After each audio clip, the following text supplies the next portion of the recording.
కుడి నాగొల్ల కేదమ్మ ఎడమల పడితే పౌరమ్మ కుడి నాగొల్ల కేదమ్మ ఎడమల పడితే పౌరమ్మ పట్టుకో పట్టుకో ఆచి పట్టుకో ఇద్దరి మధ్యాహ్న చూసున్నాడు దేవుడు మల్లన్న మహారాజు మల్లన్న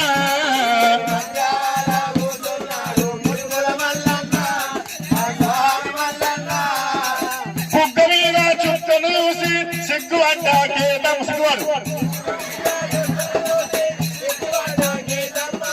సిగ్గు అడ్డాకేదమ్మను చూసి మూతి మురిసే ప్రవరమ్మ ఇద్దరు మధ్యలో కూసుండే మా దేవుడు మల్లన్న ఇద్దరి మధ్యలో కూసుండే